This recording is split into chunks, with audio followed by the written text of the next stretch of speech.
Hey, good evening. Welcome to our webinar on development of sensorial acuity through olfactory training for recovery purpose. Our guest speaker is Clémence Lilti Molinier. She is a neuroscientist who specializes in olfaction and sensory perception. She has a master's degree in neurosciences and uses mental imagery training to increase sensory perception, helping people to recover from anosmia. She mainly works with professionals who rely on sense of smell, but she also helps children and adults who have an issue with smell. So now I'll hand it over to Clémence and she will start with her webinar. Thank you. Good evening, everybody. So today we will talk about development of sensorial acuity through olfactory training for professional purpose. First, we will discuss the significance of the sense of smell in our life. Next, we will delve into the reason why we seek to enhance our olfactory acuity.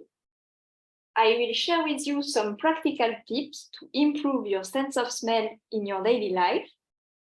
And lastly, we will explore the concept of olfactory mental imagery training. So, olfaction is both a physiological and a cognitive act. We say physiological because it is a function and a property of our organ and our tissues, and cognitive because it involves the mechanism of acquiring, processing, memorizing, and utilizing our knowledge. Odorant compound can enter our olfactory system through two distinct pathways. The pathway known as orthonasal occurs through our nostril, while the pathway called retronasal occurs through our mouth while we are drinking or eating. Once it enters our nostril or our mouth, the odorant compounds encounter an olfactory receptor. An odorant compound can be specific to one or to multiple receptors. If we are more sensitive to an odor, it means that we have more olfactory receptor specific to that compound or a more efficient receptor. This is what explains the variability respecting smell acuity from one individual to another. Our olfactory receptors are coded by 1 to 3% of our genome. First of all, the olfactory message is chemical, and then it's transformed into an electrical message. It is then directed toward a part of the brain called the olfactory bulb that you can see in blue in the painting, located just behind the space between our two eyes. The olfactory epithelium is the only nervous tissue in contact with the external environment and one of the few tissues that can regenerate due to the presence of stem cells.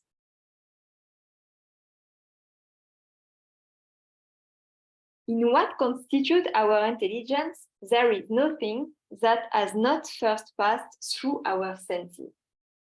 The olfactory projection area in our brain are close to the limbic system with amygdala that allow emotion management and hippocampus that allow memory. We seek to increase recognition memory to improve our olfactory acuity. But when we talk about olfactory memory, we can make a distinction between recognition memory, which allows us to identify and distinguish an odor among others. For example, we recognize cinnamon out of several spices.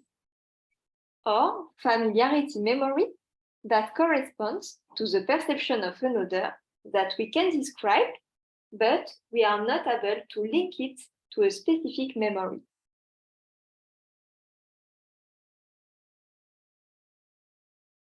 Certain odors can trigger vivid memory and evoke specific emotion. Therefore, olfactory perception enables us to relive past events once more. The interaction between the olfactory system and the peripheral system allow long-term olfactory memory. Memories associated with odors can be stored in our brain and recalled when we are exposed to a similar odor in the future. Olfactory information is synthesized and analyzed by our brain, allowing conscious perception, judgment, and language. The endocrine system and behavioral system are responsible for our instinctive response to fleeing from an odor that we perceive as dangerous, such as gas. Odor plays a role in several pillars of our lives. They contribute not only to the development of our taste, but also to our cultural references and identity. For instance, the individuals in our surroundings are encoded in our brain based on the odor they emit. The importance of odor in culture and tradition can be observed across the world. Odor evoke ritual and cultural practices. Our sense of smell allows us to have intellectual openness to the world around us. The sense of smell allowed our ancestors to treat themselves using plants. It also allowed them to avoid dangerous and toxic plants.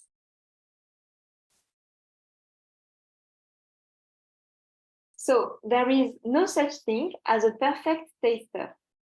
As we mentioned, there are genetical inequalities respecting olfactory receptor, which lead to olfactory perceptive inequality.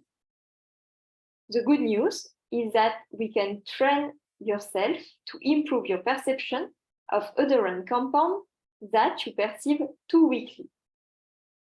It is important to differentiate between specific anosmia and specific hyposmia.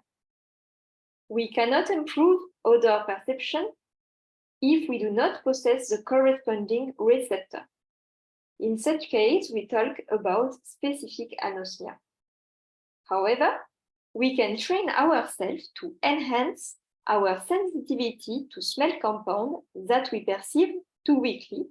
By doing so, we significantly improve our sensory acuity. In this second case, our weakness is called hyposmia, and it can be corrected by training.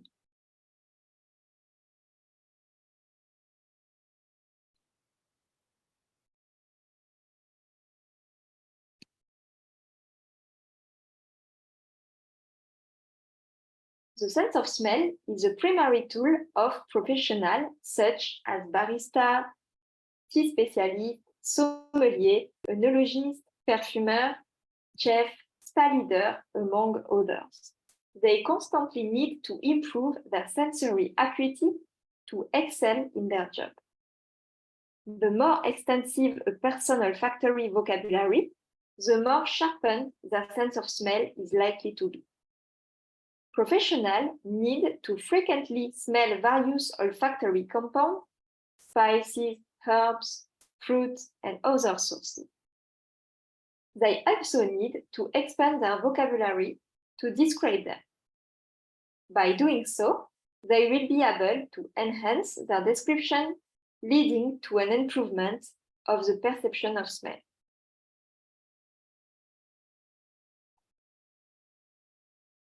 Professionals need to enhance their olfactory acuity through olfactory-based learning to gain performance, efficiency, and ability to advise and satisfy customers. Training in smelling compound is based on different points. First of all, it involves curiosity in our life, such as when walking outside after a rainy weather, drinking tea or coffee, kissing one's child, or cooking at home with family. Every moment is a unique combination of smell compounds that we can enjoy and recognize. This requires being present, focused on the moment, connected and grounded. Secondly, repeated exposure to olfactory compound is a primary way to improve one's smell acuity. Professionals expose themselves to vials of smell compound, attempting to recognize and name them.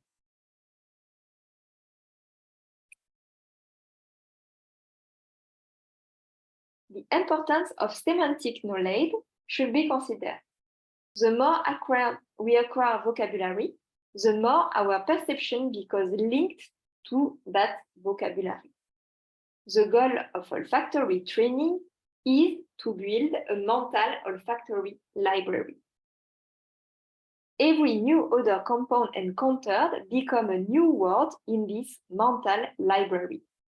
Likewise, every new word learned can be associated with an olfactory perception. By doing so, we enhance our perception and ability to describe complex odors made of thousands of different compounds such as tea, chocolate, coffee, essential oil, and so on.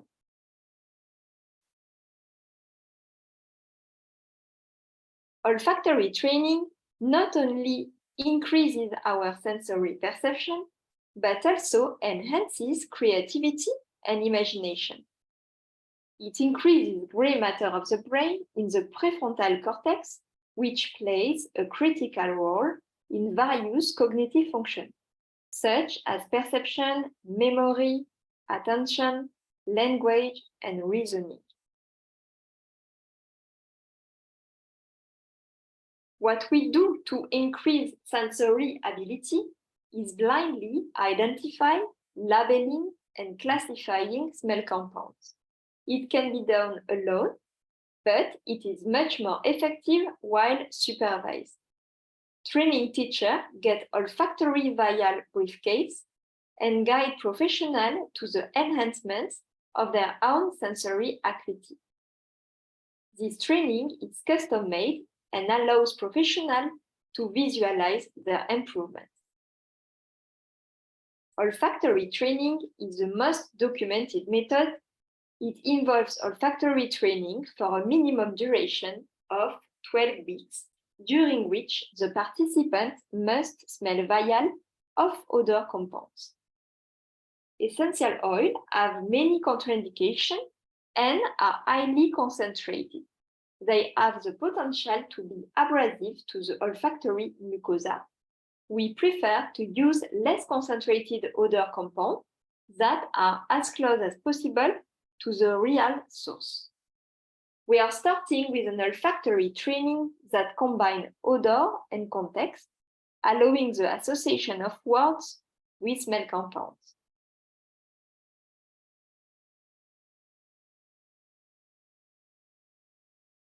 Learning smell is like learning a new language. It promises an encounter with oneself and with others. The olfactory vocabulary is relatively limited in certain cultures, such as European culture, and richer in other cultures, such as African culture. The visual vocabulary is much more developed, and we find it easier to describe shape and color than to put words to smell. By comparing the perception of different individuals, we expand our olfactory vocabulary and have more words to describe odors. Our abilities become refined through our olfactory experience and the sharing of those experiences. The recognition of odor is the first olfactory exercise offered to professionals. Thus, the learner develops their own vocabulary to describe an odor compound. By then conducting a roundtable discussion, each learner can take note of their peer's description and improve the accuracy of their own description for future encounters with other compounds. Remember, the sense of smell is common to all, but perception is unique to each individual. Synaptic connection between the olfactory neuron keeps strengthening with experience. This phenomenon is called cerebral plasticity. Some other compounds exhibit different smells depending on their concentration. For example, an olfactory compound known to smell citrus at a low concentration smell fresh cut grass at higher concentration. If more concentrated, this same compound can smell cat urine. Individuals who are more sensitive to this compound will quickly perceive the scent of cat urine, while those who are less sensitive will still perceive the citrus notes or grass notes. We talked about smell training with odorous compounds, but it exists another method to increase our sensory acuity. It's called mental imagery. Mental imagery is an internal representation that gives rise to a perceptual experience in the absence of the appropriate stimulus. This experience is made possible by the mobilization of all relevant senses. The same mental exercise is used by high-level athletes when they imagine themselves performing a task in all its sensory dimensions. Respecting olfactory mental imagery, we talk about the ability to experience an olfactory sensation originated from memory in the absence of an appropriate stimulus, in this case, smell compound. It is therefore possible to smell with the brain. Scientific researches show that mental imagery activates identical parts of the brain than in real perception. Brain responds to olfactory mental imagery. The exercise must be performed mindfully to be attentive to one's proprioception and multisensoriality. The olfactory coach is there to stimulate memory and evoke smell. We then associate semantic, sensory memory, and olfactory mental imagery. Activation level decreases with expertise. I like to compare it with sports. Novices need to contract more of their muscle in order to make a precise gesture, while experts in such sports gain in fluidity and do not need such contraction for the same result. Olfactory mental imagery play a role in our ability to perceive odors. Studies conducted in experts on olfaction, such as enologists or perfumers, highlight their ability to mentally represent a smell. It is one of their key skills that sets them apart from novices. Olfactory mental imagery holds a significant place in expertise. What I suggest is to train oneself to execute mental imagery training, thinking of the smell of a particular compound every day for 8 to 12 weeks, at least. This is made with a professional coach aiming to grow your sensory ability. Then we can compare our ability to smell this particular compound before and after training. So thank you for your attention. If you have any question, you can send by email. Yes, thank you, Clémence. So, guys, if you have any questions, you can email it to us at info@nuffielacademy.com.sg. Thank you for your time. Have a good day.